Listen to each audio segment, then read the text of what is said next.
Iblis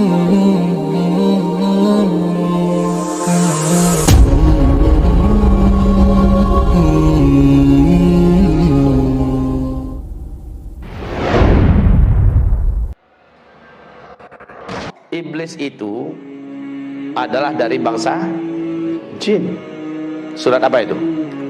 Surat Al-Kahfi. Bukan menentang dari jin lalu langsung di surat Al-Jin. Di surat Al-Kahfi Allah sampaikan bahwa iblis itu sebenarnya adalah asalnya bangsa jin yang sangat soleh dan taat. Dia sangat soleh, betul-betul soleh, taat. Tidak ada dosa yang dilarang Allah yang tidak mereka kerjakan. Hobi menumpahkan darah di mana-mana, membuat kerusakan di muka bumi. Lalu Allah Subhanahu wa taala utus para nabi-nabi, malah dibantainya nabi-nabi. Nabi-nabi dari bangsa jin juga ya, dibantai oleh mereka, dibunuh oleh mereka. Sampai pada limit terakhir Allah perintahkan seluruh malaikat bala tentara tempur dari langit turun ke bumi, habisi seluruh jin yang ada. Bumi akan diganti dengan penghuni baru, ya. Bangsa jin sudah out of order, ya, sudah nggak layak lagi untuk menjadi pemimpin dan pemakmur bumi. Disuruh malaikat-malaikat turun, malaikat-malaikat tempur. Walillahi junudus samawati, Allah memiliki bala tentara di langit, disuruh turun untuk ngabisin bangsa jin.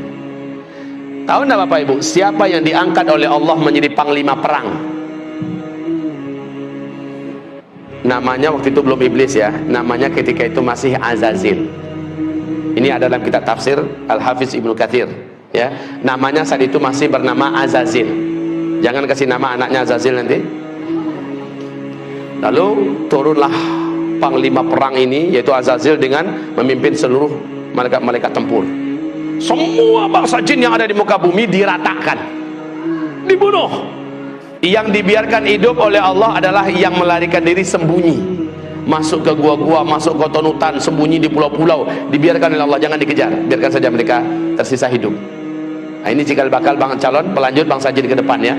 Lalu setelah selesai, malaikat-malaikat tempur kembali naik. Azazil juga naik ke atas. Bapak Ibu, Allah kemudian menyampaikan kepada mereka semua, inni ja'ilun fil ardi khalifah. Saya punya misi akan menciptakan pengganti baru yang akan memakmurkan bumi. Iblis merasa bangsanya sendiri sudah dihabisi, sekarang diganti, jadi nggak nyaman dia, diganti dengan makhluk baru. Dia coba hasut para malaikat yang ada, si Azazil ini, sampaikan pada Allah, nanti akan terulang kembali kisah lama. Orang akan menumpahkan darah, buat kerusakan yang kayak lama-lama aja. Ya udahlah, kita aja lah, kita aja makhluk Allah, khusus nyembah Allah. Bahasa Azazil ini disampaikan oleh malaikat kepada Allah. Qalu ataj'alu fiha man yufsidu fiha wa yasfiku ad-dima wa nahnu nusabbihu bihamdika wa nuqaddisu lak. Qala inni a'lamu ma la ta'lamun. Para malaikat menjawab, termasuk si Azazil, jubirnya Azazil, ya Allah, apakah kembali akan engkau ciptakan di muka bumi makhluk-makhluk baru yang nanti akan membuat kerusakan dan pertumpahan darah seperti yang sudah-sudah? Cukup kami ya Allah, cukup kami sebagai makhlukmu, kami akan menyembahmu seperti yang sudah-sudah. Kami tidak akan berbuat dosa seperti yang telah kau saksikan ya Allah. Please ya Allah, enggak usahlah. Lalu apa kata Allah? Inni a'lamu ma la ta'lamun. Saya ini sudah punya strategi dan rencana yang kalian tidak tahu, dan kalian akan lihat apakah mungkin makhluk ini akan berbuat dosa jika dia punya bekal seperti yang akan berikut ini. Jangan kemana-mana, saksikan sebentar lagi. Dengan kun fayakun, Adam pun tercipta. Dan iblis tahu, Azazil ini tahu dari apa Adam diciptakan. Seluruh mereka tahu dari tanah liat, saripati tanah liat. Tanah liat itu di bawah, ya biasa posisinya dalam tanah, diinjak-injak dan agak sedikit bau. Lalu setelah jadi kun fayakun, Allah masukkan chips, ibarat kita bahasa sekarang ya, yang lengkap dengan informasi-informasi yang tidak diketahui oleh seluruh malaikat. Lengkap pengetahuannya tentang berkaitan dengan tauhid dan akidah, tentang perintah dan larangan lengkap, semuanya tahu. Apa itu cahaya, unsur-unsur cahaya, tahu Adam. Apa itu angin, ada apa bagian angin, segala macam manfaat dan mudarat angin, dan apa itu malam, apa itu siang, apa itu bebuat, semuanya lengkap. Sehingga ketika selesai diuji. Lalu Allah bertanya, "Hei malaikat-malaikat, sini kumpul kalian. Kamu juga Zil, sini Zil." Aja Zil. Ya, sini Zil. Saya mau uji kalian semua. Coba hadapi orang macam ini, makhluk baruku. Adam diuji, kalah semua, tumbang semuanya. Lalu Allah berkata, orang yang macam ini, yang ilmunya tentang aku luas, ilmunya tentang alam semestaku luas, dia tidak akan pernah mau berbuat maksiat dan dosa. Makanya dikatakan innama yakhsyallaha min ibadihil ulama. Yang paling takut kepada Allah dari seluruh hamba-hambanya adalah orang-orang yang berilmu. Jadi orang yang berilmu tidak akan berani berbuat maksiat karena dia takut kepada Allah. Setelah itu memanglah sujudlah para malaikat, karena Allah perintahkan sujud. Nah, si Azazil yang dari awal memang menyimpan sesuatu di dalam dadanya, yaitu hasad, dengki. Dia tidak rela dan dia tidak mau kalau orang senior yang hidupnya telah teruji selama ini patuh dan tunduk pada Allah, masa dia yang harus sujud pada junior yang baru saja jadi. Lalu dia nggak mau. Allah berfirman, "Ma mana'aka la tasjud li Adam." Apa yang menghalangi kamu tidak mau sujud? Apa jawaban iblis? "Saya senior ya Allah. Ana khairun minhu, saya lebih baik." Kan nggak mungkin lah. Khalaqtani min nar wa khalaqtahu min tin. Karena nggak mampu menjawab tentang masalah ilmu, dia mencoba mengandalkan dirinya dari unsur penciptaan.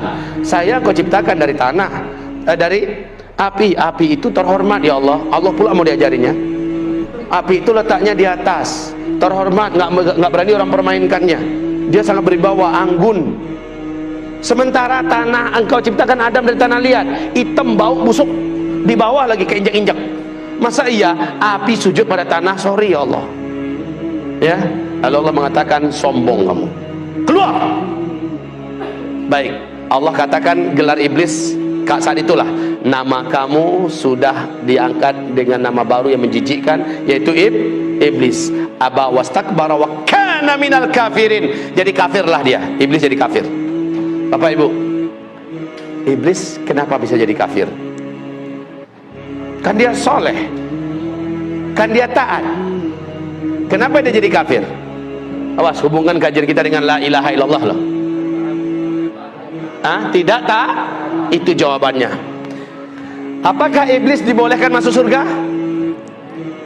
Lan tadkhulaha abadan. Engkau sekali-kali tidak akan berhak menjadi ahli surga selama-lamanya. Iblis punya kunci enggak? La ilaha illallah. Iblis yakin enggak dengan Allah? Pasti. Iblis mengimani Allah tidak? Pasti, ya kan? Pasti. Tapi iblis punya kunci enggak la ilaha illallah? Punya enggak? Punya. Cuma sayang patah salah satu giginya. Disuruh sujud kepada Adam, dia tidak mau. Bukankah salah satu gigi daripada gigi-gigi la ilaha illallah adalah wajib mengikuti perintah-perintah Allah dan mentaati larang-larang Allah? Wajib. Iblis di situ nggak mau.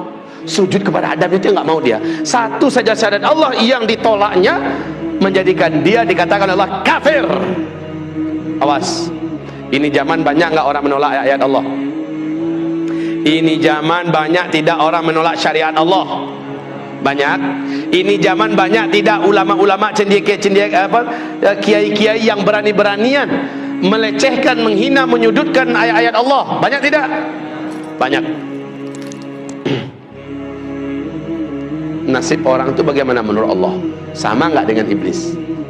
Buka surat Muhammad ayat 8 ayat 9. Surat 47 ayat 8 ayat 9. Allah katakan dalam ayat itu, siapa yang membenci satu saja di antara ayat Allah, kafir dia. Satu saja ayat Allah dia benci, dia tolak, dia musuhi, kafir dia. Kayak iblis. Iblis satu saja perintah Allah ditolaknya, maka iblis menjadi kafir.